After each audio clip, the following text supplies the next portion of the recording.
இந்த நாளிலே நான் எரேமியாவிலிருந்து உங்களோடு கூட நான் பேச விரும்புகிறேன்.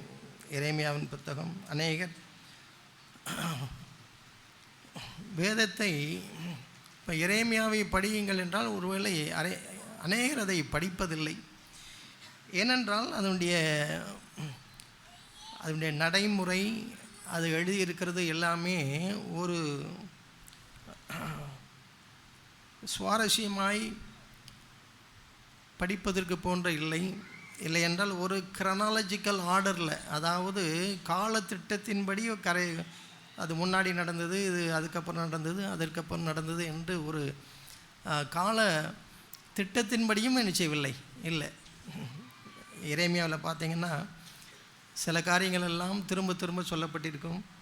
சில காரியம் நடந்து முடிந்ததுக்கு அப்புறம் மறுபடியும் அதை சொல்லியிருப்பார்கள். இப்படியெல்லாம் கொஞ்சம் வித்தியாசமான ஒரு புத்தகம்தான் எரேமியா. இப்போ பைபிளை, வேதத்தை நாம் படிப்பதே கருத்தாய் நாம் மனுஷரில்லை, படிக்கிறதில்லை.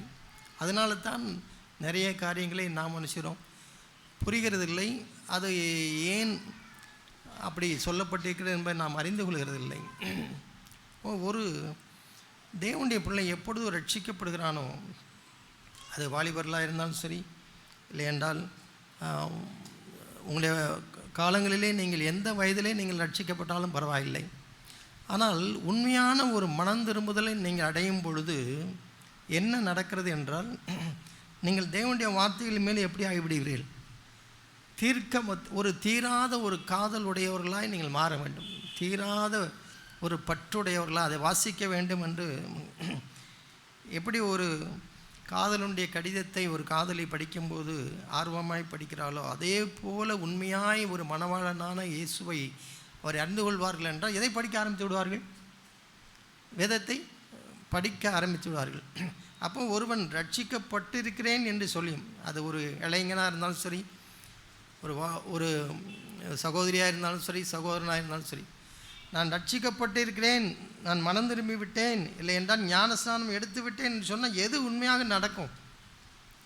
வேதத்தை தியானிக்கிற காரியம் அது நடக்கும். அது நடக்கவில்லை என்றால் அதுக்கு முந்தின நீங்கள் சொல்கிற ஸ்டேட்மெண்ட்டெல்லாம் தவறுதலாக இருக்கிறது, இல்லை என்றால் அது கேள்விக்குறியாய் இருக்கிறது என்று தான் சொல்ல வேண்டும். எப்பொழுது தேவனுடைய வார்த்தைகளை வாசிப்பதற்கு உங்களுக்கு ஆர்வம் இல்லையோ, அப்பொழுது நீங்கள் அதற்கு முன்பாக சொல்கிற காரியங்கள் எல்லாம் ஒரு கேள்விக்குறிதான். உண்மையாய் நீங்கள் மனம் திரும்பி இருக்கிறீர்களா என்பது. ஏனென்றால் மனம் திரும்பி தேவன் ஆண்டவர் மீது பற்றுள்ளவராய் ஒருவன் மாறும் பொழுது அவன் நிச்சயமாக வேதத்தை கருத்தாக என்ன செய்வான்? ஆராய்ந்து பார்ப்பான்.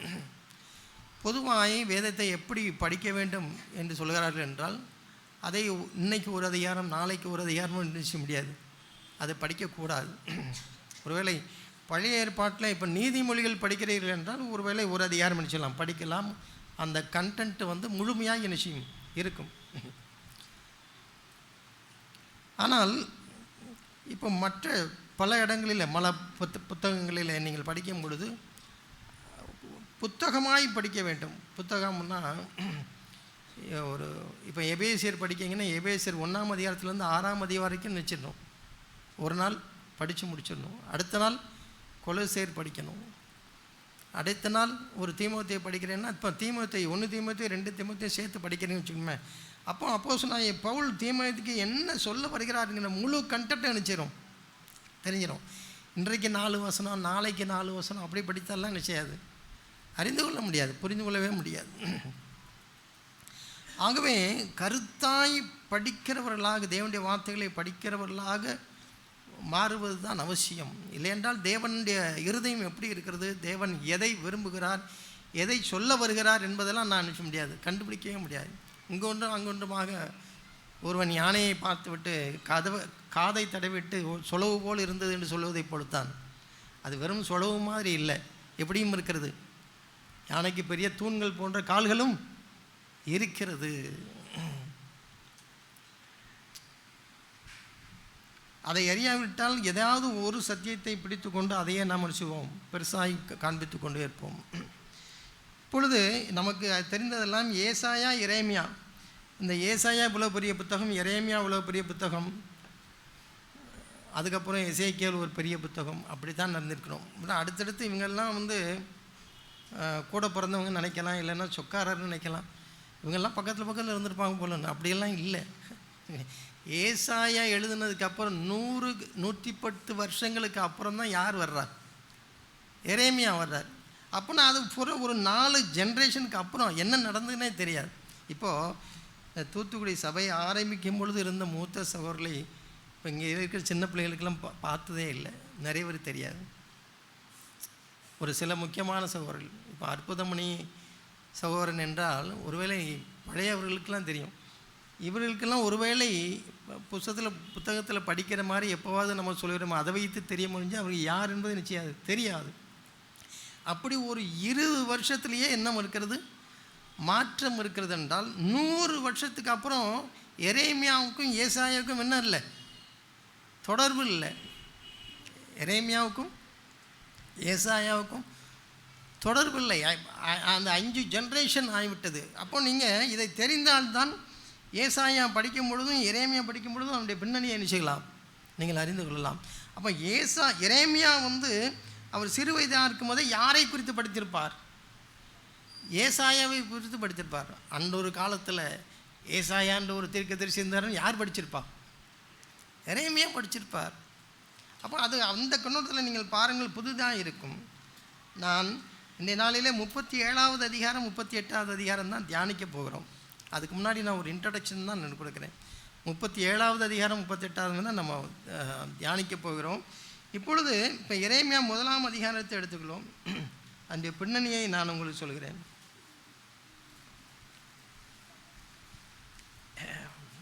எரேமியா முதல் வசனம், 1ஆம் அதிகாரம் முதல் வசனம்.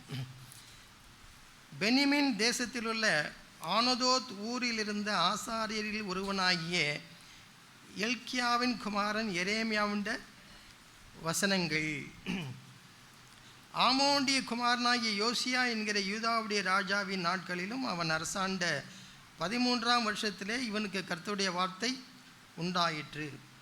அப்புறம் யோசியாவின் குமாரனாகிய யோயாக்கிம் என்கிற யூதாவுடைய ராஜாவின் நாட்களும் யோசியாவின் குமாரனாகிய சிதேக்கியா என்கிற யூதாவுடைய ராஜாவின் 11ஆம் வருஷத்து முடிவு மட்டுமாக எருசலேம் ஊரார் 5ஆம் மாதத்தில் சிறைப்பட்டு போகும் வரைக்கும் கர்த்தருடைய வசனம் அவனுக்கு உண்டாயிற்று. அது ஏன் இப்போ 1, 2, 3 வசனங்கள்லாம் இப்போ எதுக்கு அந்த மாதிரியெல்லாம் வரணும், எழுதியிருக்கணும்? இன்னாருடைய குமாரன், இந்த ஊர்க்காரன் அப்படிலாம் ஏன் எழுதுனா, ஒவ்வொன்றுக்கும் ஒவ்வொரு என்ன இருக்குது, ஒரு செய்தி இருக்குது. அந்த பின்னணியில் ஒரு செய்தி இருக்கிறது. ஒரு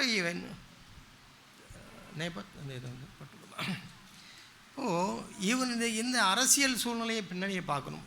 இவர் ஏசாயானாலும் சரி எரேமியானாலும் சரி, இவர்கள் யாரோடு தொடர்புள்ளவர்களாக இருந்தாலும் அன்றைக்கு உள்ள ராஜாக்களோடும் ஆளுகிறவர்களோடும் என்ன செய்ததாக இருந்தார்கள், தொடர்பில் இருந்தார்கள். 2 பேருக்குமே இஸ்ரவேல் தேசம் யாருடைய தேசம்? நம்முடைய தேவனுடைய தேசம், யெகோவாவின் தேசம். அது ஒரு நாளும் அது வேறு இடத்திற்கு போய்விடக்கூடாது, வேறவனுடைய ஆளுகைக்கு போய்விடக்கூடாது என்பதிலே ஆங்காங்கே தேவனுடைய வார்த்தையின் மீதும் தேவன் மீதும் இருந்த பற்றினாலே தேவனுடைய பிள்ளைகளாய் எச்சரித்தவர்கள் யார்? ஏசாயா, எரேமியா போன்றவர்கள். ஏசாயாவுக்கு கொஞ்சம் இன்ஃப்ளூயன்ஸ் இருந்தது ராஜாக்களோடு. அவன் அதை எதையும் அவன் சொல்லி சாதிக்க முடிந்தது. எரேமியாவுக்கு முழுவதும் எதிர்ப்பான ஒரு சூழ்நிலை. அந்த சூழ்நிலையில் தான் அவன் ஒரு யங் மேன், நல்ல வாலிபர்கள்லாம் இருக்கணும், வாலிப பிள்ளைகள். ஒரு சாதாரண அவன் ஆண்டவர் எப்போவுமே தெரிஞ்சால், நான் சின்ன பையன், நான் சிறுவனாக இருக்கிறேன் என்று சொல்லும் போதே யார் தேர்ந்தெடுக்கிறார்? ஆண்டவர் தம்முடைய ராஜ்யத்திற்கு தெரிந்தெடுக்கிறார். இப்போ இவருடைய ஊர் ஊரை பாருங்க, பெனிமின் தேசத்தில் ஆனதோத் ஊரில் இருந்து இவரை தேர்ந்தெடுக்கிறாங்க. இவர் இருக்கிறார், ஆனதோத் ஊரில் பிறந்திருக்கிறார். ஒருவேளை இப்போ இந்த பிக்சரில் நீங்கள் பார்த்தீங்கன்னா, கொஞ்சம் பெருசாக இருக்குமா? பிக்சரில் நீங்கள் பார்த்தீங்கன்னா அந்த இஸ்ரவேல் தேசம் அதில் கிட்டத்தட்ட ஒரு 3/4 இவர் இருக்கிற ஆனதோத்துங்கிற ஊரில் இருக்குது. அதற்கு மேலே ஒரு 10 கோத்திரங்கள், கீழே ஒரு 2 கோத்திரங்கள். அதாவது இஸ்ரவேல் தேசம் எப்பொழுது தேவனை விட்டு பிரிந்து போனதோ அப்பொழுதே என்ன ஆயிற்று? 2 ஆயிற்று. இது எப்போ நடந்தது? சாலமோன் எப்பொழுது தேவனை விட்டு பின்பற்றி போனானோ, தூரமாய் போனானோ, அப்பொழுதுதான் தேசம் 2 ஆயிற்று. தாவீது வரைக்கும் தேசம் 1 இருந்தது. ஆனால் சாலமோன் வந்த பொழுது, ஒருவேளை இந்த பூமியிலே அதிக ஞானி யார் தான்? சாலமோன் தான். ஆனால் தாவீது தேவனோடு பற்றுள்ள தான் அவன் தேசத்தை பாதுகாத்து கொண்டான். இந்த உலகத்தில் சிறந்த ஞானியாய் வந்த சாலமோனால் என்ன செய்ய முடியவில்லை? பாதுகாக்க முடியவில்லை. அது நமக்கு ஒரு பெரிய ஒரு லெசன்.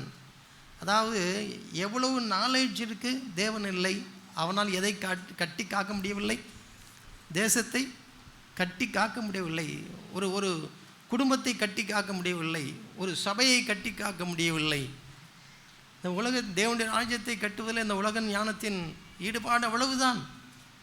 அவன் எவ்வளவு ஒரு சாலமோனை போல ஞானியாக இருந்தாலும் தேவனுடைய அன்பிலேயும் அந்த பற்றிலேயும் இல்லை என்றால் எதை கட்ட முடியாது? ஒரு அறிவாளி தன்னுடைய குடும்பத்தை கட்ட முடியாது. ஒரு அறிவாளி சபையை நிச்சய முடியாது, கட்ட முடியாது என்பதற்கு ஒரு உதாரணம் தான் இவைகள் எல்லாம். இப்போது 2ஆய் பிரிந்து போனதில் கிட்டத்தட்ட எருசலேமிலிருந்து ஒரு 2 கிலோமீட்டர் தூரத்தில் யார் இருக்கிறா? இந்த ஆனதோ என்கிற ஊர் இருக்குது. இப்போ இவனுக்கு என்ன, இந்த எரேமியாவுக்கு உள்ள ஒரு ப்ரிவிலேஜ் என்னென்னா, நீங்கள் கொஞ்சம் கவனமாக கேட்டீர்கள்னா புரியும். இப்போ இவருக்கு எல்லாம் என்ன ப்ரிவிலேஜ் அப்படின்னா, இவர் அந்த 10 அழிந்து போன கோத்திரங்கள், அதாவது தேவனை விட்டு தூரம் போன 10 கோத்திரங்களும் வடபக்கம் இருக்குது. கீழே இவனுக்கு பின்னாடி, அதாவது இவன் ஊருக்கு மேற்க பார்த்தோம்னா அது இருக்குது, கிழக்க பார்த்தா யூதா. அப்போ இவருக்கு என்ன அட்வான்டேஜ்? அந்த ஊரில் என்ன நடக்குதுன்னு தெரியும், இந்த ஊரில் என்ன நடக்குதுன்னு தெரியும், அங்கே உள்ள சூழ்நிலையும் தெரியும், கீழே உள்ள சூழ்நிலையும் தெரியும். 2க்கு மத்தியில் இந்த ஊருடைய ஒரு ஸ்பெஷாலிட்டி என்னென்னா, பக்கத்தில் வயல்வெளிகள்லாம் இருக்கும், இந்த பக்கம் எப்படி இருக்கும்? வனாந்தரமாக இருக்கும். வயல்வெளிகள் இருக்கும், வனாந்தரம் இருக்கும். அதோடு மாத்திரமல்ல, இவன் வாழ்ந்த நாட்களில் அநேக யுத்தங்கள், எகிப்துக்கும் இஸ்ரேவேலுக்கும் உள்ள ஒரு யுத்தமாக இருந்தாலும் சரி, இஸ்ரேவேலுக்கும் பாபிலோனுக்கும் உள்ள யுத்தமாக இருந்தாலும் சரி, இப்படி பல யுத்தங்களை பார்த்து கொண்டு இருந்தது யார்? சின்ன வயசுலேயே பார்த்தது யார்? இந்த எரேமியா. அப்படி அவன் பார்த்து கொண்டே இருந்ததுனாலே ஒவ்வொரு நாளும் அவன் தன்னுடைய பெற்றோரிடத்தில் இவன் கேள்வி கேட்கான். பெற்றோரிடத்தில் கேட்குறான். ஒருவேளை அவன் அநேக தேவனுடைய வார்த்தைகளை அவன் மேற்கோள் காட்டுகிறான். மோசேயுடைய பிரமாணங்களிலிருந்து யார் மேற்கோள் காட்டுற? எரேமியா. அப்போ எரேமியா மேற்கோள் காட்டுகிறார் என்றால் அவர் எதை படித்திருக்க வேண்டும்? அந்த 5 புத்தகங்கள், மோசேயுடைய 5 புத்தகங்களை அவன் சிந்திக்க வேண்டும், படித்திருக்க வேண்டும். படித்து இருக்கிறதுனாலே தான் அவன் யார்கிட்ட கேள்வி கேட்டிருப்பான், ஏன் நடக்குது, அப்பாட்ட கேட்டிருப்பான், அம்மாட்ட கேட்டிருப்பான். இவனுடைய வம்சம் எப்படி என்றால், இலக்கியாவின் குமாரன் இல்லை. இப்போ அப்படின்னா என்ன? நமக்கு ஒரு சின்ன ஒரு வார்த்தை தான், யாருடைய அப்பா பேரை சொல்லி பையன் பேரை சொல்கிறாங்க, அப்படிலாம் இல்லை. தேவன் கொடுக்குற காரியங்கள். இலக்கியா யார் என்றால், இவன் ஒரு ஆசாரிய குடும்பத்தில் வந்தவன். ஆசாரிய குடும்பத்தில் வரக்கூடிய ஒருவன் அங்கே கடைசியில் ஏலியின் பிள்ளைகளாக இவர் வருகிறார். ஏலியின் வம்சத்தில் வருகிறார். இப்போ ஏலியின் வம்சத்தில் வரும்போது யார் அதில் காலி ஆகிருதா? ஒரு 4 பேரில் 2 பேர் ஏற்கனவே இறந்து போகிறாங்க. தேவனால் தண்டிக்கப்பட்டு 2 பேர் இறந்து போகிறாருங்க. அதுக்கப்புறம் 2 பேருடைய வம்ச வரலாறில் வர்றது தான் யார்? அபியத்தார், சாதோக் என்கிற 2 வம்சம். அந்த அபியத்தார், சாதோக்குங்கிற 2 வம்சத்தில் யாரைத்தான் தேவனிடத்தில் பலிபீடத்தண்டையிலே போவதற்கு யாரைத்தான் தேவன் அனுமதித்தார்? சாதோக். யாரை அனுமதிக்கவில்லை? அபியத்தாரை அனுமதிக்கவில்லை. அப்போ அபியத்தாருடைய வம்சாவளியிலே வந்த இலக்கியா, இவன் ஒரு ஆசாரியன். இப்போ இவன் என்ன செய்ய முடியாது? எங்கே போக முடியாது? ஆலயத்தில் பலி செல்வதற்கு முன்னாடி போய் நினைச்ச முடியாது. நிற்க முடியாது. யார் போகலாம்? அவனுடைய பெரிய பையனாக இருக்கலாம் சாதோக். அவன் என்ன செய்வான்? அவருடைய பிள்ளைகள் போவாங்க. இவர் என்ன செய்ய முடியாது? போக முடியாது. ஆகவே அந்த ஊழியத்திலேருந்து ஒதுக்கப்பட்ட எலிக்கியாவின் குமாரன் எரேமியா. இப்போ இவனுக்கு என்ன கேள்வி இருக்குது? டேடி, எதுக்கு நாம் அங்கே போய் ஊழியம் செய்ய முடியாது? நாம் ஆசாரியன் தானே, நம்ம ஏன் ஊழியம் செய்ய முடியாதுன்னு எந்த கேள்வி யார் கேட்டிருப்பா? எரேமியா கேட்டிருப்பான், அப்பாட்ட கேட்டிருப்பான். ஏன் அவங்க மட்டும் ஊழியம் செய்கிறாங்க, நம்ம ஏன் ஊழியம் செய்ய முடியல? அப்போ என்ன சொல்லியிருக்கணும் எலிக்கியா? நம்முடைய மூதாதையர் இப்படி தவறு பண்ணதுனால நம்ம ரிஜெக்ட் பண்ணப்பட்டு, நம்ம ஒதுக்கப்பட்டு நம்ம இப்படி இருக்கிறோம். யார் சொல்லியிருக்கணும்? இலக்கியா கற்றுக் கொடுத்துருக்கோம். அப்போ அந்த ஒரு வசனத்திலே பாருங்கள், இவ்வளவு அர்த்தம் அடங்கியிருக்கிறது. இந்த சூழ்நிலையிலே கேள்விகள் கேட்டு கேட்டு வளர்கிறவன் தான் யார்? எரேமியா. இந்த சூழ்நிலையை, அரசியலை பார்க்கிறான், ஆளுகையை பார்க்கிறான், தன்னுடைய குடும்பத்தின் சூழ்நிலையை பார்க்கிறான், தன்னுடைய இழந்த ஒரு ப்ரிவிலேஜை அவன் பார்க்கிறான், கேள்வி கேட்கிறான். பிள்ளைகள் எல்லாம் அந்த கேள்வி கேட்க பழக வேண்டும். ஏதோ ஓடுற ஓட்டத்தில் போகிற மாதிரி சொன்னார். கேள்வி எப்பொழுது நீங்கள் கேட்பீர்கள்? கேள்வி எப்பொழுது கேட்பீர்கள்? அந்த சப்ஜெக்டே தெரியணும். சயின்ஸில் கேள்வி கேட்கணும் என்ன தெரியணும்? பேசிக்காக சயின்ஸ் தெரியணும்ல. மேக்ஸ் தெரியாமல் மேக்ஸில் கேள்வி கேட்க முடியுமா? வேதம் தெரியாமல், தேவனுக்கு அடுத்தவர்கள் தெரியாமல் நீங்கள் எப்படி அதில் கேள்வி கேட்பீங்க? கேள்வியை கேட்க முடியாது. ஏனென்றால் உங்களுக்கு எது தெரியவில்லை? வேதம் தெரியவில்லை. ஆகவே கேள்வி கேட்க முடியவில்லை. அப்போ நீங்கள் முதலாவது தேவனுடைய வார்த்தையை கற்றுக்கொள்வதற்கு படிக்க வேண்டும். அப்போ கற்றுக்கொள்ளும் பொழுது தான் ஏன் இப்படி செய்கிறோம், ஏன் இப்படி செய்கிறோம் என்று என்ன செய்யலாம்? கேள்வி கேட்கலாம். ஏன் எனக்கு இது நடக்கவில்லை? ப்ரிவிலேஜ் இல்லை. அப்போ ஒருவேளையும் தன்னுடைய அப்பாட்ட கேட்டிருப்பான் எரேமியா, நமக்கு அந்த பாக்கியம் கிடைக்கவில்லை. ஆகவே அந்த வருத்தத்தில் என்னுடைய ஜனங்கள் இப்போது 10 கோத்திரம் வீணாகி அவர்கள் தேவனை விட்டு தூரமாய் போய்விட்டார்கள். மிஞ்சி இருக்கிற 2 கோத்திரங்களில் தான் யார் இருக்கிறார்? எரேமியா இருக்கிறார். இப்போ இந்த யூதா வம்சமும் சீரழிந்து போய் கொண்டிருக்கிறது என்பதற்காக அவர்களோடு போராடி தேவனுடைய வார்த்தைகளை கொடுத்து கொண்டு இருக்கிறவன் தான் யார்? எரேமியா. கடைசி வரைக்கும் இந்த எரேமியா தேவனை அறிந்தபடினாலே அவனுடைய இருதயம் அதற்காக பாரப்பட்டதுனாலே அவன் பேசிக்கொண்டே இருக்கிறான். சாதகமான ஒரு சூழ்நிலையில் அல்ல, கடினமான ஒரு சூழ்நிலையில் அவன் பேசுகிறான். கடினமான ஒரு சூழ்நிலையில். ஆனால் முதல் வசனத்தை பாருங்கள். பென்யமீன் தேசத்திலுள்ள ஆனதோத் ஊரில் இருந்த ஆசாரியில் ஒருவனாகிய எலிக்கியாவின் குமாரன் எரேமியாவுடைய வசனங்கள். அப்போ 2வது வசனத்தில் கடைசியில் பாருங்கள், 3ஆம் வருஷத்தில் இவனுக்கு கர்த்தருடைய வார்த்தை உண்டாயிற்று. இப்போ எரேமியா தீர்க்கதரிசியுடைய புத்தகம் கர்த்தருடைய வார்த்தையா, எரேமியாவின் வசனங்களா? முதல் வசனம் என்ன சொல்லுது? எரேமியாவின் வசனங்கள். 2வது வசனம் கர்த்தருடைய வார்த்தை இவனுக்கு உண்டாயிற்று.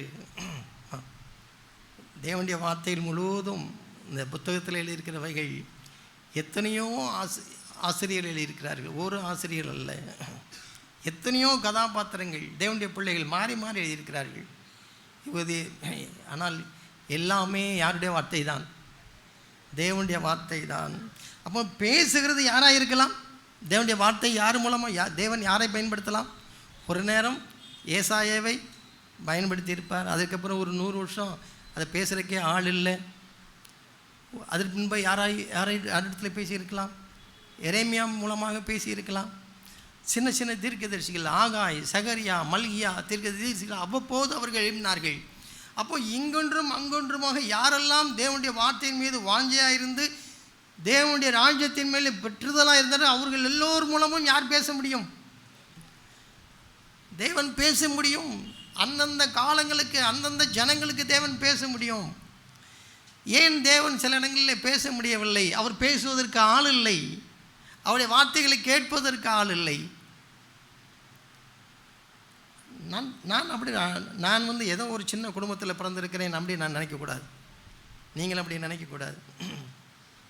நீங்கள் எந்த குடும்பத்தில் பிறந்தாலும் தேவன் உங்களுடைய இருதயத்தையும் வாஞ்சையத்தையும் எடுத்து எரேமியா 1:5 சொல்லியிருக்கப்பட்டது போல, நான் உன்னை தாயின் வயிற்றில் உருவாக்கும் முன்னே உன்னை அறிந்தேன், உன்னை தெரிந்து கொண்டேன் என்று சொல்கிற தேவன் உன் பக்கத்தில் இருக்கும் பொழுது நான் உண்மையாக இருப்பேன் என்றால் தேவன் யார் மூலமாக பயன்படுத்த முடியும்?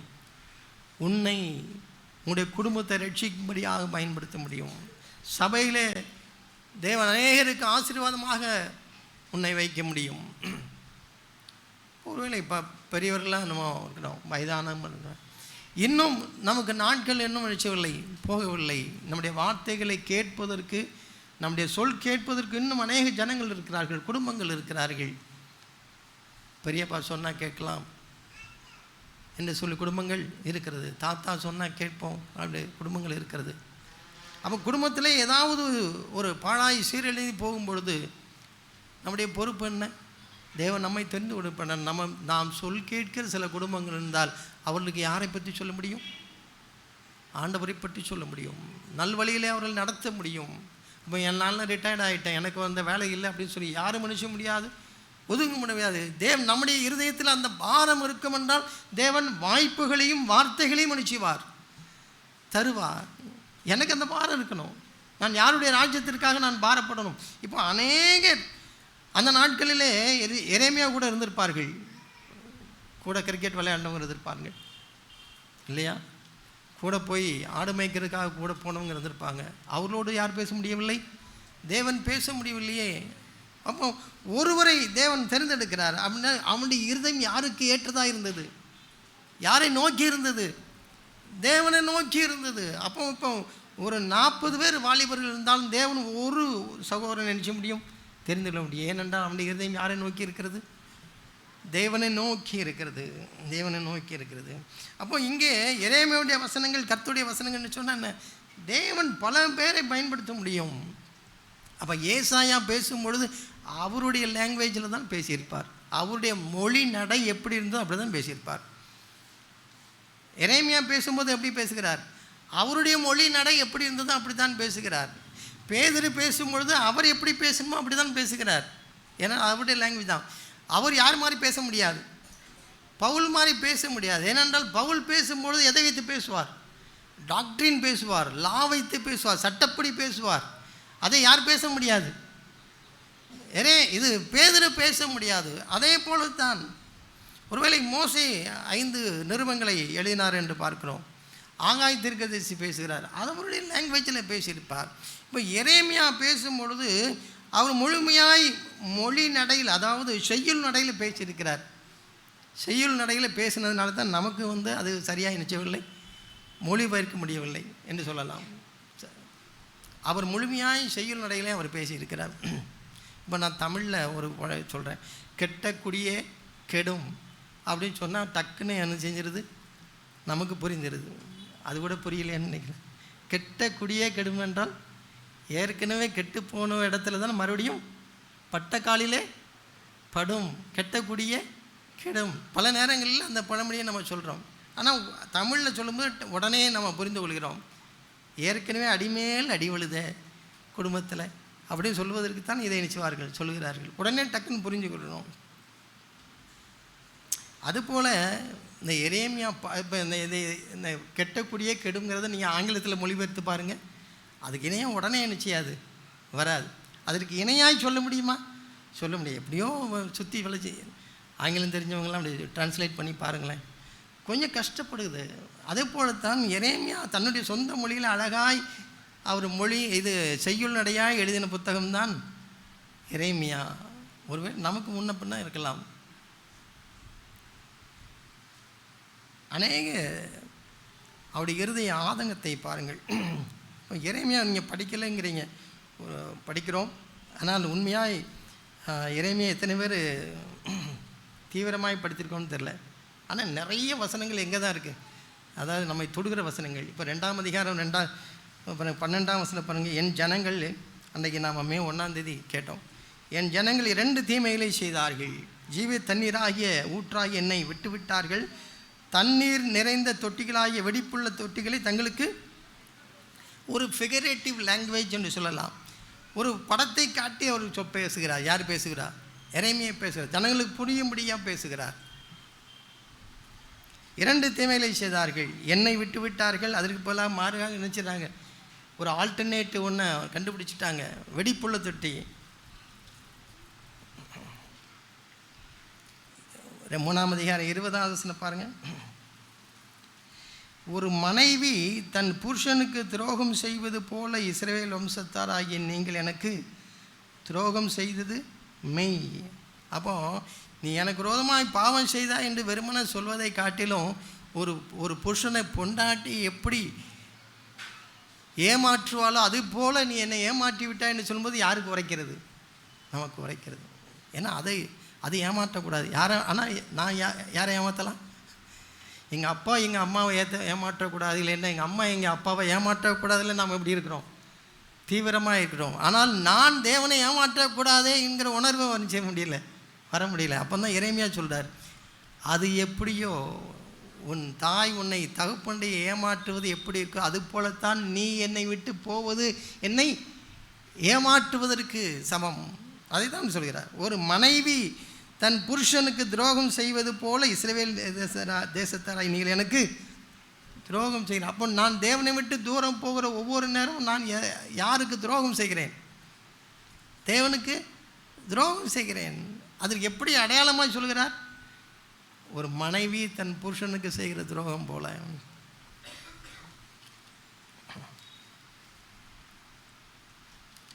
அநேக வசனங்கள் நீங்கள் இது முழுவதும் பார்க்கலாம்.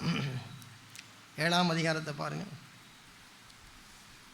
7ஆம் அதிகாரம் 11ஆவது வசனத்தில், என் நாமம் தரிக்கப்பட்ட இந்த ஆலயம் உங்கள் பார்வைக்கு கல்லர் குகையாயிற்றோ, இதோ நானும் இதை கண்டேன். ஆண்டவராய் இயேசு இதற்கு ஒப்பான வசனத்தை எங்கே செய்கிறார்?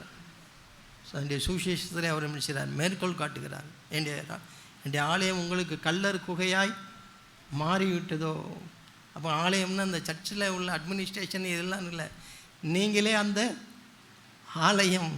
அப்போ இந்த ஆலயம் உனக்கு கல்லர் குகையாயிற்றோ, நான் இருக்க வேண்டிய இடத்துல கண்டவனும் வந்து உட்கார்ந்துருக்கிறான். அப்படி தான் அந்த வசனத்தை பார்க்கணும், இல்லையா? அநேக கல்லர்கள் வந்திருக்கா. யார் இருக்கணும்?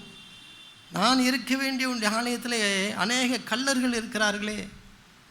இது யார் இப்படி சொல்கிறார்? எரேமியாவில் தான் இதை சொல்கிறார். 7ஆம் அதிகாரம் 20 அந்த பின்னணியில் இப்போ எரேமியா தீர்க்க தரிசனம் சொல்லுவதற்கு முன்னாக ஒரு பின்னணியை பாருங்கள். 7ஆம் அதிகாரம் 23ஆம் வசனத்தில், என் வாக்குக்கு செவி கொடுங்கள், அப்பொழுது நான் உங்களுக்கு தேவனாயிருப்பேன், நீங்கள் என் ஜனமாயிருப்பீர்கள். நான் உங்களுக்கு கற்பிக்கும் எல்லா வழியிலும் நீங்கள் உங்களுக்கு நன்மை உண்டாகும்படி நடவுங்கள் என்கிற விசேஷத்தை உங்களுக்கு சொல்லி கட்டளையிட்டேன். ஒருவேளை இதைத்தான் சுவிசேஷத்தை உங்களுக்கு நான் சொல்லி விசேஷத்தை சொல்லி கட்டளையிட்டேன். ஆனால் என்ன நடந்தது?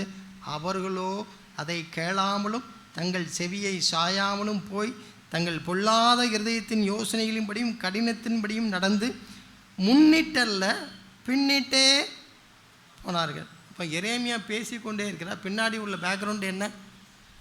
அவர் கண்டிக்கிறார், உணர்த்துகிறார், பேசுகிறார், குமுறுகிறார். ஆனால் இவர்கள் அதை கேளாமலும் செவியை சாயாமலும் போனார்கள். இதுதான் இன்றைக்கு உள்ள கிறிஸ்தவத்தின் நிலவரம். எத்தனையோ பேர் ஆண்டவருடைய வார்த்தைகளை கொண்டு வந்து சொல்லியும் அநேகர் அதை கேளாமலும் அதுக்கு செவி சாய்க்காமல் இருக்கிற சூழ்நிலை இப்போ என்ன இருக்குதோ அப்பொழுது அதே போலத்தான் யாருடைய காலங்களில் இருந்தது? எரேமியாவின் காலங்களிலும் இருந்தது.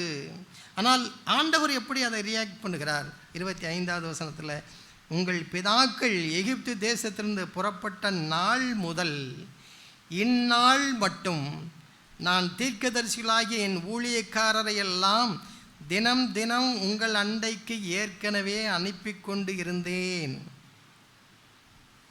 ஆமென். அது அன்றைக்கு இல்லை, இன்றைக்கும் தேவன் அவர்களுக்கு எகிப்து தேசத்திலிருந்து புறப்பட்டு நாள் முதல்னு சொல்லி எத்தனையோ ஆண்டுகள் கடந்து விட்டது. ஆனாலும் ஆண்டவர் நினைப்பூட்டி சொல்கிறார், உனக்கு இன்றைக்கு நேற்றல்ல நான் உன்னோடு பேசுகிறது, நீ எகிப்திலிருந்து என்றைக்கு புறப்பட்டியோ அன்றைக்கு நீ என்னுடைய ஜனமாய் மாறினாய், அதிலிருந்து நான் உன்னோடு கூட தினமும் பேசி கொண்டிருக்கிறேன். அந்த வார்த்தையை பாருங்கள். தினம்தோறும் உங்கள் அண்டைக்கு நான் என்னை தீர்க்கதரிசியில் அனுப்பி கொண்டிருந்தேன், ஏற்கனவே அனுப்பி கொண்டிருந்தேன். இன்றைக்கும் அது நடக்குதா இல்லையா? இன்றைக்கும் தேவன் நம்மோடு தினம் தினம் பேசுகிறாரா? தினம் தினம் தீர்க்கதரிசிகளை உங்களுடைய வீடுகளுக்கு அனுப்புகிறாரா? அனுப்புகிறார். வாரந்தோறும் புதன்கிழமை தூரம் நாங்கள் கூடி வரும்பொழுதெல்லாம் புதன்கிழமை என ஒருவேளை நினைக்கலாம், இடைப்பட்ட நாட்களிலே வருகிற ஒரு கூட்டம்தான், கொஞ்சம் பேர் தான் கூடுவாங்கன்னு நினைக்கிறோம். ஆனால் புதன்கிழமை தோறும் யாரெல்லாம் கூடி வருகிறார்களோ அவருக்கு தான் தெரியும். தேவன் யாரோட பேசிக்கொண்டு இருக்கிறார்? கூடி வருகிற பிள்ளைகளோடு அவர் பேசிக்கொண்டே இருக்கிறார். பேசுகிறது யாரென்றில்லை. ஒரு நாள் ஏசாயா மூலமாக பேசுவார், ஒரு நாள் ஆகாய் மூலமாக பேசுவார், ஒரு நாள் எரேமியா மூலமாய் பேசுவார்.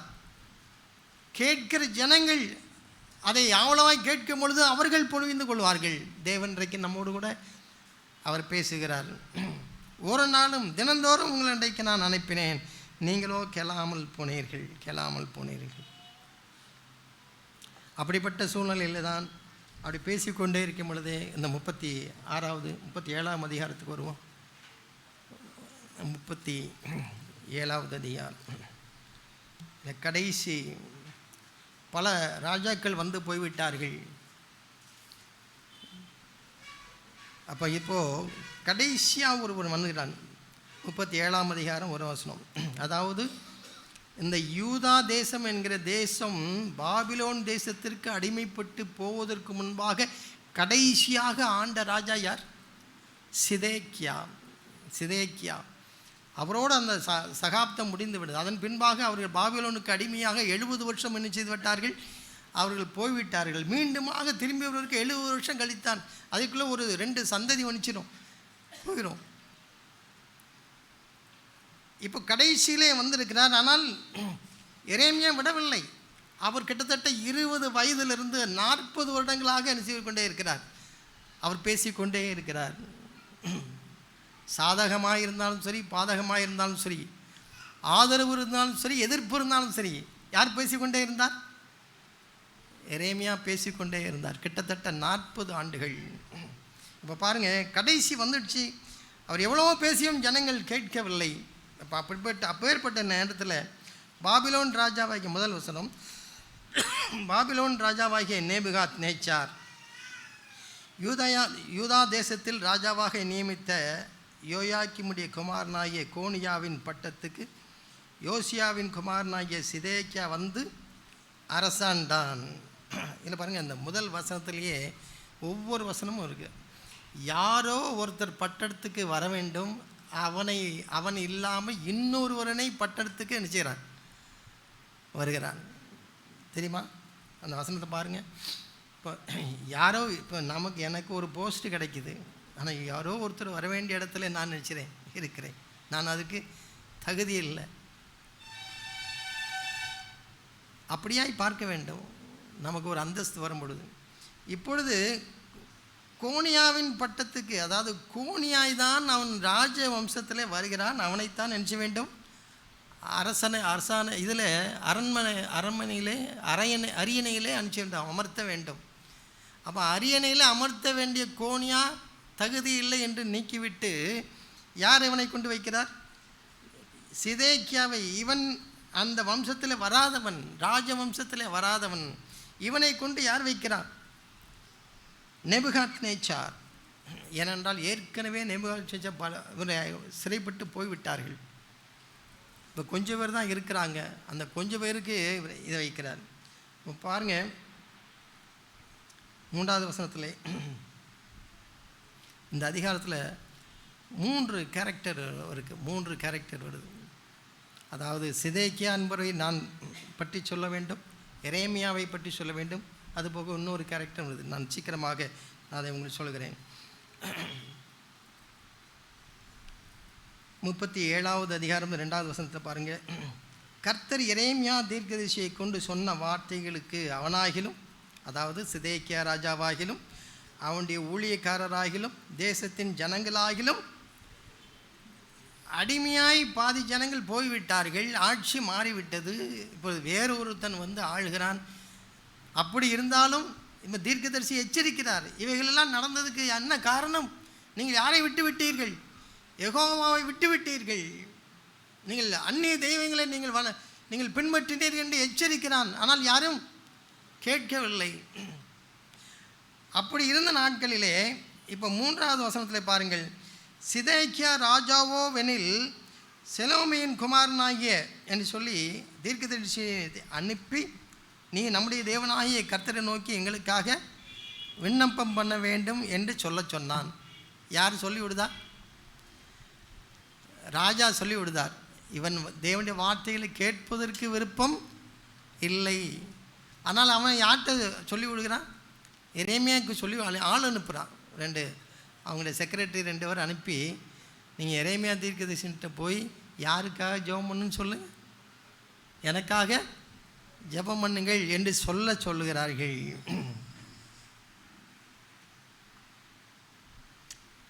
அநேக நேரங்களில் இப்போ நம்முடைய வாழ்க்கையும் அப்படித்தான் நினச்சது இருக்கிறது. நாம் எல்லோருமே ஜெபம் பண்ண சொல்லுவோம் இல்லையா? அப்போது எனக்காக ஜெபம் பண்ணுங்கள், என்னுடைய பிள்ளைக்காக ஜெபம் பண்ணு, இந்த வியாதிக்காக ஜெபம் பண்ணுங்கள், இல்லை என்றால் என்னுடைய வேலை கிடைக்கணும் ஜெபம் பண்ணுங்கள் அப்படின்னு சொல்லி ஆண்டவரிடத்திலிருந்து ஃபேவர் வாங்குவதற்காக அப்ளிகேஷன் போடணும்னா நான் போடுவேன். யாரெல்லாம் அவர் கேட்பாருன்னு நினைக்கிறோமோ அவர் மூலமாகவும் என்ன செய்யலாம், அப்ளிகேஷன் போடுவோம் இல்லையா? யாராவது ரெக்கமெண்டேஷன் மூலமாக. அப்போ தேவனுடைய பிள்ளைகள் கேட்பார்கள் என்பதும் உண்மைதான். தேவனுடைய பிள்ளைகளுக்கு அவங்க ஜெபித்தால் கிடைக்கும் என்பதற்காக யார் மூலமாகவும் முயற்சி செய்கிறான்? எரேமியா தீர்க்கதரிசி மூலமாகவும் முயற்சி செய்கிறான். ஆனால் எரேமியா சொல்கிற வார்த்தையில் மாத்திரம் நான் என்ன செய்கிறதில்லை, கேட்க போகிறதில்லை. ஆண்டவருடைய வார்த்தைகளையும் நான் என்ன செய்ய போகிறதில்லை, கேட்க போகிறது இல்லை. ஆனால் என்னெல்லாம் நடந்துக்கிட்டே இருக்கும். எனக்காக ஜெபம் பண்ணுங்க, எங்களுடைய பிள்ளைகளுக்கு வரனுக்காக ஜெபம் பண்ணுங்க, வியாதிக்காக ஜெபம் பண்ணுங்க, பிள்ளைகள் பாஸ் பண்ணணும் அதுக்காக ஜெபம் பண்ணுங்க, வேலை கிடைக்கணும் அதுக்காக ஜெபம் பண்ணுங்க. இதெல்லாம் நடக்குமா? நடந்து கொண்டே இருக்கும். இப்பொழுது எப்படி நடந்து கொண்டே இருக்கிறதோ அப்பொழுது அப்படியே நடந்து கொண்டே இருக்கும். யாருக்கு விருப்பம்? சரி, எப்படியாவது நம்ம இந்த பதவியில் இருக்கணும் யார் விரும்புகிறா? சிதைக்கியா விரும்புகிறார். ஆனால் ஆண்டுடைய வார்த்தைகளை கேட்பதற்கு அவனுக்கு கூறுகள் கடுகளவும் அவனுக்கு என்ன இல்லை, எண்ணம் இல்லை, விருப்பம் இல்லை. அதுக்கப்புறம் பாருங்கள். அப்போது உடனே அவர் சொல்லுகிறார், இது நடந்து கொண்டே இருக்கும் பொழுதே என்ன நடக்கிறது? 37ஆம் அதிகாரம் 17வது வசனத்தை பாருங்கள். 2வது இதுக்கு இடையில் எரேமியாவை பிடிச்சி அடித்து உள்ள ஜெயிலில் வர போட்டாச்சு. இந்த 37 வசனத்துலேருந்து 17வது வசனத்துக்கு இடையில் என்ன ஆகிப்போச்சு? எரேமியாவை காவல் கிடங்கில் போட்டு விட்டார்கள். அப்போது அந்த நேரத்திலையும் கூட 17வது வசனத்தில், பின்பு சிதேக்கியா ராஜா அவனை அழைத்து அனுப்பி, கர்த்தரால் ஒரு வார்த்தை உண்டோ என்று ராஜா அவனை தன் வீட்டில் ரகசியமாய் கேட்டான். பாரு, இப்போவும் யார் விடுறாப்புல இல்லை, சிதேக்கியா விடுவதாக இல்லை. அவன் எரேமியாவை மறுபடியும் கூப்பிட்டு வீட்டில் கூப்பிட்டு ஆண்டவருடைய வார்த்தை என்ன சொல்லுது? இப்போ சிதேக்கியா என்ன விரும்புகிற, ராஜா என்ன விரும்புகிறார்? இப்போவாவது ஆண்டவருடைய வார்த்தை தனக்கு சாதகமாய் இருக்குமா என்று தான் நினைத்து மறுபடியும் நினைச்சான், கூப்பிடுகிறான். பல நேரங்களில் நம்முடைய காரியமானாலும் சரி, நம்முடைய குடும்ப காரியம்னாலும் சரி, இல்லை என்றால் நம்முடைய குடும்பத்தில் ஒரு விசேஷம் நடந்தால் கூட, ஒரு ஃபங்க்ஷன் நடந்தால் கூட, முழுமையாய் நம்ம ஆண்டவருடைய சித்தம் செய்ய வேண்டும் என்கிற விருப்பம் அது இருக்குது. ஆனால் அதில் நம்முடைய விருப்பமும் வைத்து எப்படியாவது என்ன செய்ய வேண்டும்? சிதைக்கா கேட்கறது போல் நாம் எங்களுடைய விருப்பமும் அதில் கொஞ்சம் நடக்கணும், ஆண்டவரும் மகிமைப்படணும், என்னுடைய விருப்பமும் நடைபெறணும். அநேக நேரங்களிலே நம்முடைய சொந்த முடிவுகள் அதை சார்ந்து தான் இருக்கிறது, அதை சார்ந்து இருக்கிறது. என்னுடைய விருப்பத்தின்படி நடப்பதற்கு மூப்பர்கள் ஒத்துழைக்க மாட்டார்களா? இல்லை என்றால் சபையார் ஒத்துழைக்க மாட்டார்களா? இல்லை, தேவன் நம்மோடு கூட இருப்பாரா இல்லையா என்பது எந்த பட்சம்தான், 2வது பட்சம்தான். இங்கே சிதைக்கா எதிலும் அவன் விருப்பம் இல்லை, கீழ்ப்படிவதற்கு விருப்பம் இல்லை. இன்னும் ஆண்டவர்கிட்ட கேட்கிறான், ஆண்டவரத்தில் கேட்கிறான். இந்த ரெண்டுக்கும் இடையிலே இன்னொரு சம்பவம் நடந்து கொண்டே இருக்கிறது. அவன் ராஜாவை ஆண்டவரை தேட வேண்டும் என்று எரேமியா மூலை தேடும் பொழுதே யாரையும் தேடிக்கொண்டிருக்கிறான்? எகிப்துக்கு ஆள் அனுப்புகிறான். அவன் இன்னொரு காரியத்தை செய்து கொண்டே இருக்கிறான். விடுதலையை தன்னை பாபிலோனிலிருந்து விடுவிப்பதற்கு யாரை தேடிக்கொண்டே இருக்கிறான்? எகிப்து பார்வோனை என்ன செய்கிறான்? தேடுகிறான். அங்கே தேடிக்கொண்டே இருக்கிறான். இங்கே யார்ட்டையும் பேசிக்கொண்டே இருக்கிறான். எரேமியாட்டையும் பேசிக்கொண்டே இருக்கிறான். நீ நல்லா போய் வீட்டில் படித்தாதான் தெரியும். அதுக்கு தான் நம்ம கான்டெக்ஸ்டில் படிக்கணும். தேவனை தேடிக்கொண்டு இருக்கும் பொழுதே நான் மனுஷரை சார்ந்தும் இருக்கிறேன். Plan A, plan B. Plan A ஆண்டவர்கிட்ட ஒன்று வச்சுருப்போம். ஒருவேளை ஆண்டவர் கைவிட்டார்னா யார் வரணும்? Plan B. இன்னொருவர் நமக்கென்று நம்முடைய உறவினர், இல்லைன்னா நமக்கு ஒரு அரசியல்வாதியாக கூட இருக்கலாம். அவர்கள் யாராவது ஒருத்தர் உதவி செய்ய மாட்டார்களா? இல்லைன்னா அவரை நம்பி இருக்கிறது. அதைத்தான் யார் செய்தார்? சிதேக்கியா செய்கிறான். சிதேக்கியா எரேமியாவுடைய வார்த்தை என்ன தெரியுமா? நீ இப்பொழுதே நீ என்ன செய்விடு? பாபிலோன் ராஜாவிடத்தில் நீ விட்டு கொடுத்து விடு. நீ போய்விடு, அடிமையாய் போய்விடு. அப்பொழுது நீ என்ன செய்வாய்? பாதுகாக்கப்படுவாய். தேவனுடைய வார்த்தை இதுதான். இதை நீ நிலைத்திருக்கிறவன் இல்லை, விட்டுரு. ஏனென்றால் தேவன் யாரைத்தான் நியமித்திருக்கிறார்? பாபிலோன் ராஜாவிடத்தில் நீ இந்த தேசம் அடிமையாய் போய்விடும். எதற்காக போய்விடும்? உங்களுடைய கீழ்ப்படியாமையினாலே. உங்களுடைய கீழ்ப்படியாமையினாலே போய்விடும். நீங்கள் இதை புரியணும்னா 2 ராஜாக்கள் எடுத்துக்கிடுவோம். 2 ராஜாக்களின் புத்தகம் என்ன 2 நாளாகமம் 36ஆம் அதிகாரம். 2 நாளாகமும் 36ஆம் அதிகாரம் நினைக்கிறேன். 11வது வசனத்தில் பாருங்கள். 11வது வசனத்தில் இந்த பின்னணியை நான் உங்களுக்கு நாளாகமத்திலிருந்து சொல்கிறேன். சிதேக்கியா ராஜாவாகிற போது 21 வயதாயிருந்து 11 வருஷம் எருசலேமில் அரசாண்டு தன் தேவனாகிய கர்த்தரின் பார்வைக்கு பொல்லாப்பானதை செய்தான். அவன் செய்ததெல்லாம் பொல்லாப்பு. அவன் கர்த்தருடைய வாக்கை உரைத்த எரேமியா என்கிற தீர்க்கதரிசிக்கு முன்பாக தன்னை தாழ்த்தவில்லை. இவர் எத்தனை 40 வருஷம், ஒருவேளை சிதேக்கியா ராஜாவிடத்தில் 11 வருஷம் பேசிக்கொண்டே இருக்கிறார். நீ விட்டுரு, நீ போய்விடு, நீ இதில் முண்டா கொடுக்காத, ஏனென்றால் தேவனுடைய சித்தம் அது அல்ல என்று அவர் பேசுகிறார். ஆனால் எரேமியா என்கிற தீர்க்கதரிசிக்கு முன்பாக தன்னை சும்மா கேட்கவில்லைன்னு இல்லை. அதாவது எரேமியாவுடைய வார்த்தைகளை கேட்கவில்லை என்று அதில் என்ன இல்லை, தாழ்த்தவில்லை என்று இருக்கிறது. ஏனென்றால் அநேக நேரம் நம் ஆலோசனைகளை கேட்காததற்கு காரணம் நம்மை தாழ்த்தவில்லை. அதனால தான் நம்முடைய அதை ஏற்றுக்கொள்ள மறுக்கிறோம். ஒருவேளை சிதேக்கியா ராஜாவாக இருந்தபடினால ஆஃப்டர் ஆல் ஒரு ப்ராஃபட் என்று நினைத்திருப்பார். யாரை பார்த்து? எரேமியா பார்த்து. எரேமியா ஒரு சாதாரண தீர்க்கதரிசி. இப்பொழுது நான் அவனை சிறையிலே போட வேண்டுமானால் போட முடியும், அவன் சிறையிலிருந்து வழி எடுக்க வேண்டுமானால் சிறையில் எடுக்கலாம். இதை செய்தது யார்? சிதேக்கியா. நீங்கள் எரேமியா புத்தகத்திலே இதை படித்து பாருங்கள். 37ஆம் அதிகாரத்திலேயே உடனே அவன் கைது பண்ணுகிறான். அவனை கைது பண்ணி பாருங்க. இங்கே நாம் 37ஆம் அதிகாரத்துக்கு வருவோம். 37 எரேமியா 37ஆவது அதிகாரத்துக்கு.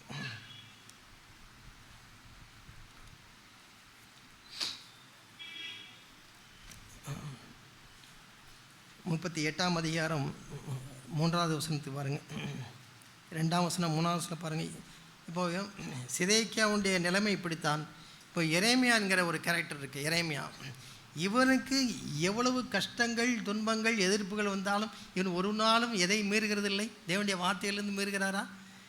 மீறுகிறதே இல்லை. அவன் மீறுகிறதே இல்லை. இப்போ ராஜாவினிடத்தில் சொல்லுகிறான். ராஜா கேட்கவில்லை. அவன் நேரடியாக அவன் ஜனங்களிடத்தில் போய் சொல்கிறான். 38ஆம் அதிகாரம் 3ஆம் வசனத்தில் எரேமியா எல்லா ஜனத்தோடும் சொல்லி கொண்டிருந்த வார்த்தையை கேட்கிறார்கள். ஜனங்கள் கேட்கிறார்கள். இப்போ யார் கேட்கலன்னு ராஜா கேட்கலன்னு யார்கிட்ட போய் சொல்கிறார்? ஜனங்களிடத்தில் நேரடியாக போய் சொல்கிறார். அவனை ஒரு தேச துரோகி என்று சொல்லி அவனை என்ன செய்கிறார்கள்? அடித்து எடுத்து சிறைச்சாலைகளை போடுகிறார்கள். தேவனை பற்றி கொண்ட ஒரு மனுஷன் அவன் எத்தனை துன்பங்கள் வந்தாலும் என்ன செய்கிறதில்லை, அதிலிருந்து விலகிறதில்லை. ஒருவேளை ஏற்றத்தாழ்வுகள் இருக்கலாம், ஆனால் தன்னுடைய வாழ்க்கை முறையை மாற்றுகிறதில்லை, தன்னுடைய நோக்கத்தை மாற்றுகிறதில்லை, தன்னுடைய அப்ஜெக்டிவை மாற்றுகிறதில்லை.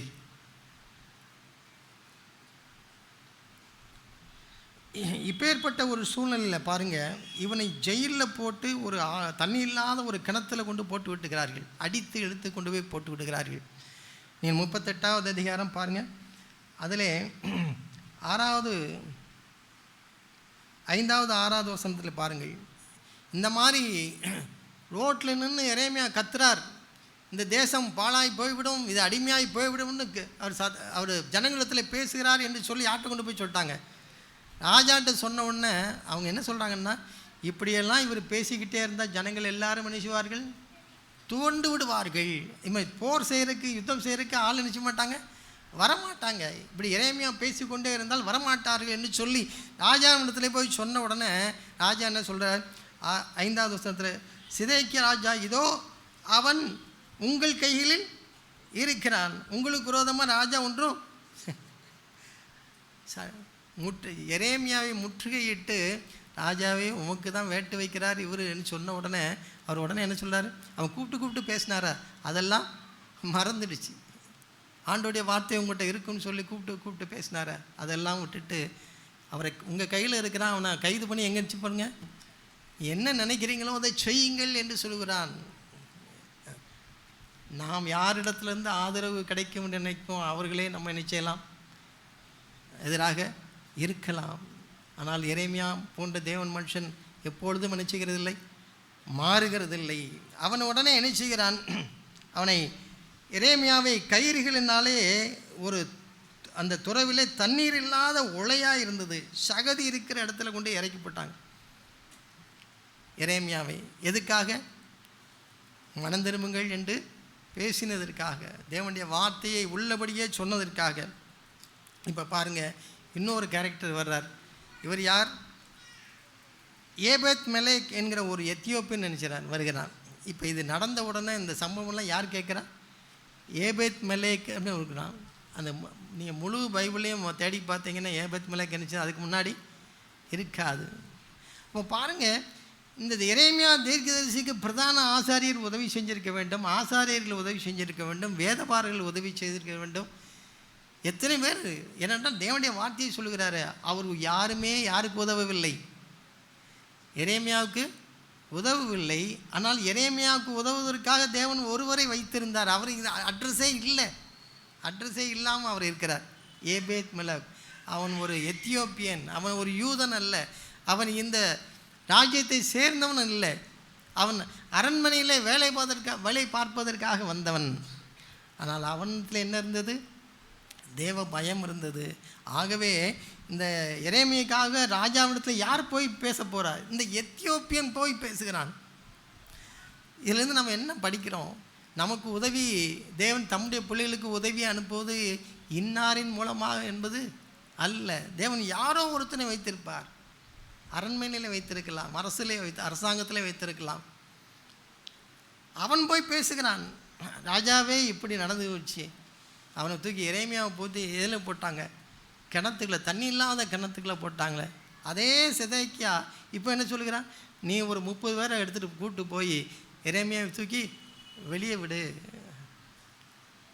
போட சொன்ன ஆளே எடுக்கவும் சொல்லுகிறார். பாருங்கள், நமக்கென்று தேவன் ஏபேத் மெலேக்கை நினைச்சிருப்பார், வைத்திருப்பார். ஒவ்வொரு சகோதரனுக்கும் ஒவ்வொரு சகோதரிக்கும் ஒருவரும் எனக்கு ஆதரவு இல்லைன்னு நினைக்கிறீர்களா? உங்களுக்கு யாரோ ஒரு ஏபேத் மெலேக் எங்கே இருக்கிறான். தேவனை வைத்திருப்பார். தேவன் ஒரு நாளும் அப்படிப்பட்டவர்களை என்ன செய்கிற கைவிடுகிறதே இல்லை. பின்பாக பார்க்கிறோம், ஏபேத் மெலேக்கு பின்னால் ஆட்சியெல்லாம் மாறின பின்பு சொல்லுகிறார். கடைசியில் பாருங்கள், அந்த 39ஆம் அதிகாரம் 17-18 வசனங்களில் 16ஆம் வசனத்தில் ஆண்டவர் எப்படி நன்றி உள்ளவராக இருக்கிறான்னு பாருங்கள்.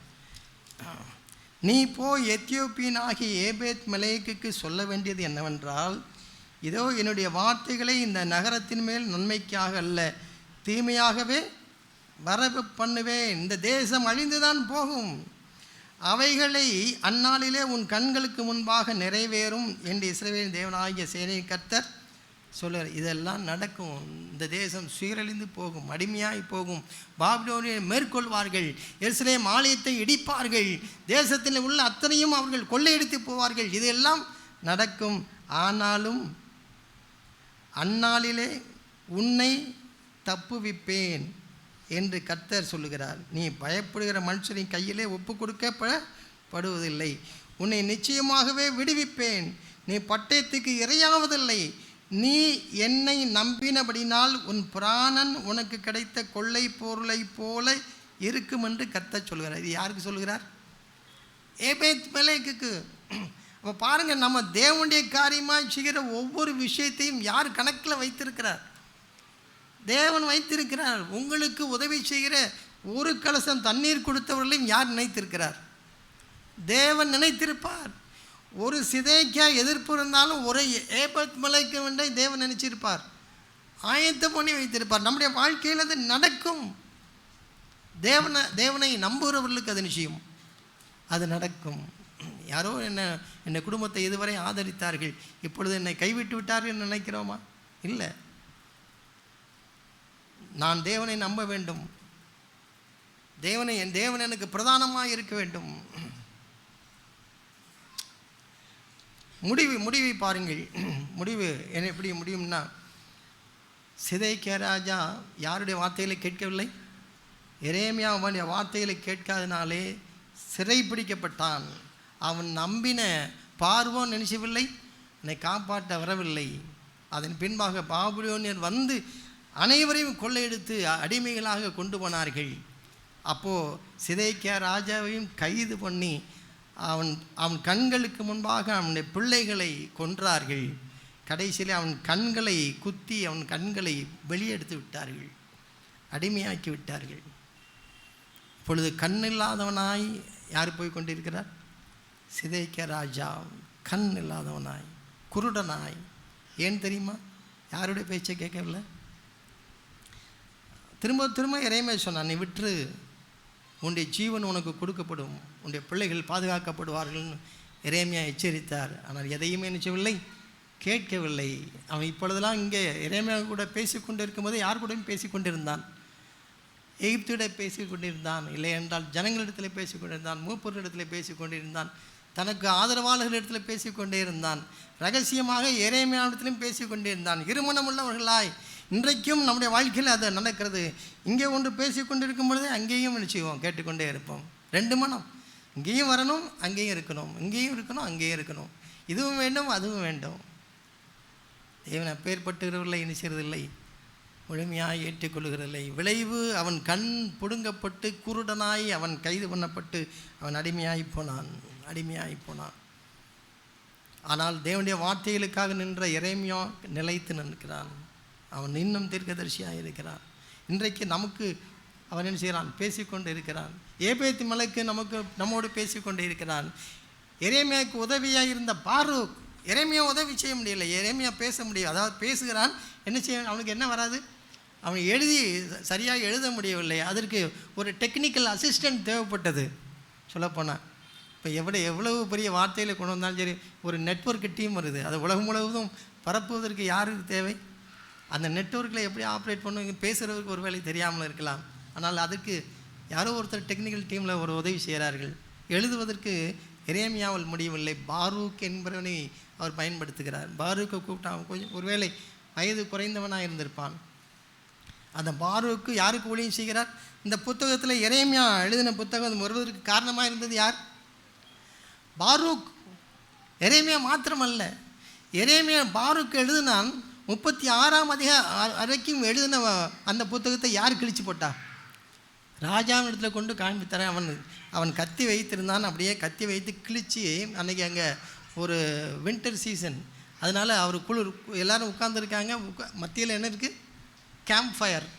அதனால் உங்கள் தீ எரிஞ்சிக்கிட்டு இருக்கேன். இவன் பேசிக்கொண்டு இருக்கிறான். பேசும்பொழுதே எரேமியா கஷ்டப்பட்டு எழுதின வார்த்தைகளை பாரூக்குடன் வந்து வாங்கிட்டு கொண்டு வந்தது அப்படியே கிழித்து, அவன் 2-3 பத்தி தான் வாசித்திருக்கான், 2 பேராகிராஃப் அப்படியே கிழித்து எதில் போட்டு விட்டான்?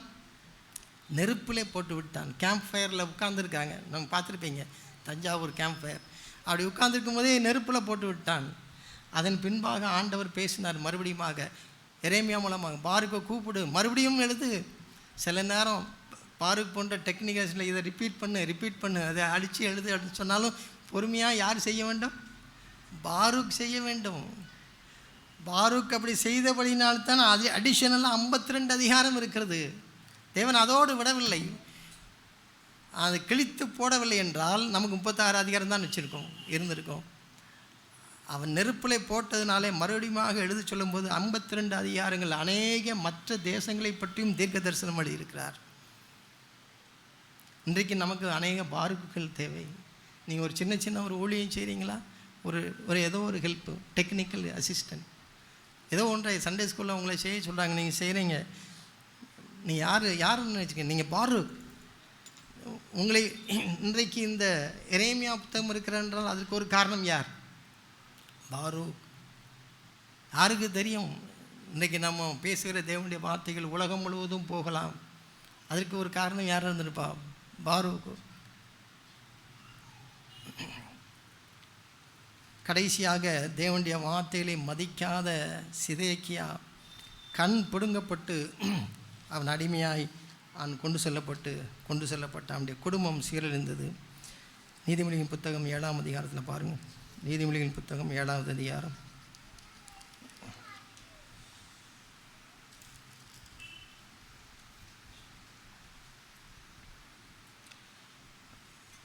25, 26, 27. உன் இருதயம் அவள் வழியிலே சாய வேண்டாம், அவள் பாதையிலே மயங்கி தெரியாதே. அவள் அநேகரை காயப்படுத்தி விழப்பண்ணினாள், பலவான்கள் அநேகரை கொலை செய்தாள். ஒருவேளை இது ஒரு அதில் இருக்கிற சொல்லப்பட்ட அந்த பெண்மணியாய் இருக்கலாம், இல்லை என்றால் நம்மை சுற்றி இருக்கிற பாவமாக இருக்கலாம். எதற்கனாலும் சரி, அந்த பாவம் அநேகரை வீழ்த்தி இருக்கிறது. ஒருவேளை இங்கே தன்னுடைய அடிமையாய் அவள் தன்னுடைய புருஷனுக்கு துரோகம் பண்ணி ஒரு வாலிபனை தன்வயப்படுத்தி அவனை செய்து விட்டாள், அவனை திசை மாறி போகும்படியாய் பண்ணிவிட்டாள். அப்படி அவன் அடிமையாய் போகும் பொழுது அவன் ஒருவேளை அந்த வீட்டுக்குள்ளே போயிருக்கான். வெளியே டெக்கரேட்டிவாக இருந்திருக்குன்னு வச்சுக்கோங்க. அந்த வீட்டுக்குள்ளே போகிற வரைக்கும் அது அவ்வளவு டெக்கரேட்டிவாக இருக்கிறது. அவள் சொல்லும் பொழுதெல்லாம் உள்ளே இருக்கிறது, என் பெட்டு இப்படி இருக்குன்னு, நான் அதை செய்திருக்கிறேன், உள்ளே இருக்கும், அப்படி அருமையாக இருக்கும், இப்படிமையாக இருக்கணும். அந்த கதவை திறந்து உள்ளே போன உடனே அங்கே தான் என்ன தான் இருந்திருக்கும்? பிண வாடை தான் இருந்திருக்கும். பிண வாடை. ஏனென்றால் அநேகர் அவனை போன்ற அநேகர் கொல்லப்பட்டு அனுப்பிச்சார்கள், உள்ளே பிணங்களாக கிடக்கிறார்கள். அநேகரை வீழ்த்தி விட்டால், ஸ்லைண்ட் அப்படின்னு இருக்கிறது, கொடுமையாக குத்தி கொன்று விட்டால். அதுபோல் இன்றைக்கும் நம்மை சுற்றி இருக்கிற அநேகரை ஒருவேளை பிசாசு காண்பிக்கலாம். அந்த பாரு, அவர் கீழே விழுந்துட்டார், இவரை பாரு, இவரு கீழே விழுந்துட்டார், இவரை கொண்டது நான் தான், இவரை கொண்டது நமக்கு டிஸ்பிளேயில் நிறைய வரை காண்பிக்கிறான். இவர் பெரிய பிரசங்கியார் நினைச்சிட்டார், விழுந்து விட்டார். அவர் எவ்வளோ கூட்டத்துக்கு பிரசங்கம் பண்ணார், அவர் விழுந்து விட்டார். இவர் எல்லாரும் யாரால் தாக்கப்பட்டவர்கள்? யாரால் கொடூரமாய் கொல்லப்பட்டவர்கள்? இச்சை என்கிற அரக்கனாலே கொல்லப்பட்டவர்கள். அதெல்லாம் டிஸ்பிளேயில் இருக்குது. அதே டிஸ்பிளேயில் இன்னொரு டிஸ்பிளேயும் வைக்கலாம், நீங்களும் நானும் வைக்க வேண்டும். நான் ஒருவேளை என்னுடைய அறைக்கு வந்தால், நான் 10th நான் நல்ல மார்க் எடுத்த பொழுது எனக்கு எடுத்த ஒரு மெடல் அது இங்கே இருக்குது. அதன் பின்பாக ஒருவேளை நான் ஒரு அத்லெட்டையாக இருக்கும் பொழுது, நான் 100 மீட்டர்ஸில் ஓடும் பொழுது எடுத்த ஃபஸ்ட் ப்ரைஸ் இங்கே இருக்கிறது. நான் அதுக்கப்புறம் காலேஜில் படிக்கும்போது எடுத்த first mark, university rank holder, அந்த மெடல் இங்கே இருக்கிறது. அதையெல்லாம் நாம் இந்த வீட்டில் நினச்சலாம் வைத்திருந்து நாம் காண்பிக்கிறது போல் நான் எப்படி காண்பிக்க வேண்டும்? எப்படி இந்த பிசாசு காண்பிக்கிறதோ அதே போல் நான் இந்த சோதனையில் நான் ஜெயித்த பொழுது நான் அடைந்த மெடல் இது. இந்த பாவம் என்னை நெருக்கின பொழுது அடைந்த வெற்றியின் மெடல் இது. இந்த காலேஜுக்கு போகும்பொழுது ஒரு பெண் என்னை எப்படியாவது சேதப்படுத்தி விடும் நினைத்தால் அதில் நான் வெற்றி கொண்டேன், அந்த மெடல் இங்கே இருக்குது. அப்படி சொல்லி சுற்றி மெடல்களை வைத்து காண்பிக்கக்கூடியவர்களாக தான் யாராக இருக்க வேண்டும்? தேவனுடைய பிள்ளைகளாய் நாம் இருக்க வேண்டும். ஒருவேளை பிசாசு காண்பிக்கிறான், அவள் காயப்படுத்தி அநேகரை விலை பண்ணி உள்ளே அத்தனை வரையும் டிஸ்பிளே பண்ண பார், இவ்வளோ பேரும் என்னால் வீழ்த்தப்பட்டவர்கள், பெரிய பெரிய பிரசங்கியார்கள், வீழ்த்தப்பட்டவர்கள். ஆனால் நாம் அதற்கு முன்பாக இத்தனை கஷ்டங்களுக்கு மத்தியிலையும் நானும் ஜெயித்திருக்கிறேன் என்று மடலில் யார் காமிக்கணும்?